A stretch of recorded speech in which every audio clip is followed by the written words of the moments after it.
can you see this?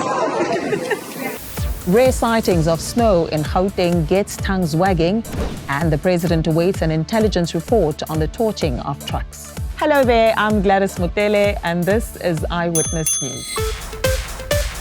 This is Eyewitness News.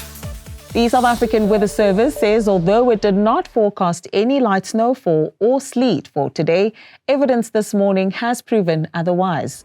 Johannesburg residents have taken to social media posting live footage of light snow in areas including Sandton, Soweto, Heidelberg and Roodepoort. Last night, a cold front swept over the country, dropping temperatures to the negatives in some parts. The South African Weather Service has since updated its forecast for the week, announcing a 30% chance of rain and snowfall in the city today. Meanwhile, some homeless shelters around the country say they have noted a drastic increase in the number of people arriving at their centers for help.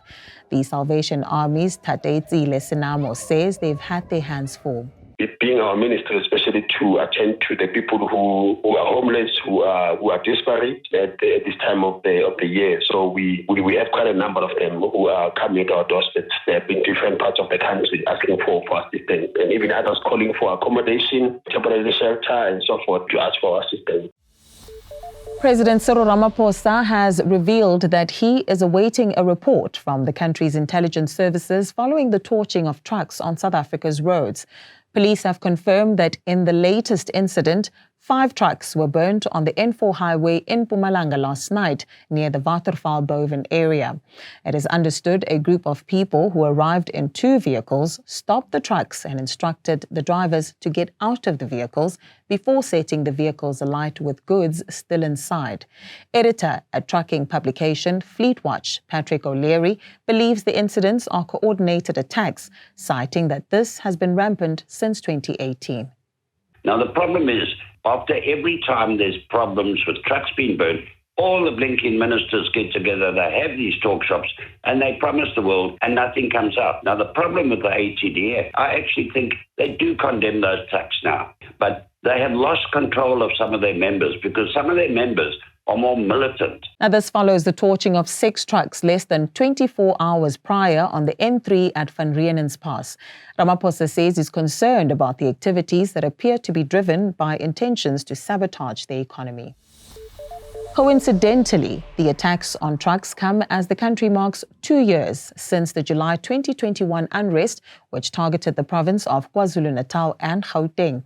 The violence, which claimed over 300 lives in both provinces, resulted in trucks being torched, widespread looting, and alleged racial clashes where 36 people died in Phoenix in the north of Durban. Eyewitness News spoke to a victim who says he's yet to see justice after opening a case against those who assaulted him. The case I opened disappeared early last year. An investigative officer did come and take my statement, but months later, I got an SMS saying the case had been stopped. In other news, an attack on an on-duty electrician in Ekurhuleni has left municipal employees fearing for their lives and too scared to respond to service delivery queries in the area. Senior municipal electrician Deval Smith was shot and robbed of his belongings while working at a substation on Saturday evening around Whitfield and Diane Glen. Boksburg Ward Councillor Ashley Hoods says Smith is currently hospitalized in critical condition. Now, he says it's time for the municipality to take measures in safeguarding municipal staff. It makes the delivery of such an essential service to the Boksburg communities at large so much more difficult when our technicians now have to work in fear for their lives. We demand that the law enforcement authorities do a full investigation. And influencer-backed energy drink Prime, that has earned viral popularity among children, is now facing scrutiny over its potentially dangerous levels of caffeine.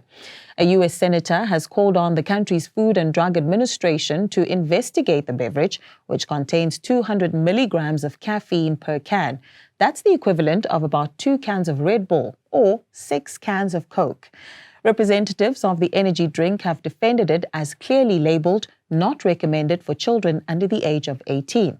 But the senator claims there is little noticeable difference in the online marketing of the two drinks, leading many parents to believe they were buying a juice for their child only to wind up with a cauldron of caffeine. And that's all the news we have for you this evening. To stay on the pulse with Eyewitness News, don't leave without giving us a like, share and subscribe. Eyewitness News, in touch, in tune and independent. For the latest, log on to ewn.co.za or ewn.mobi.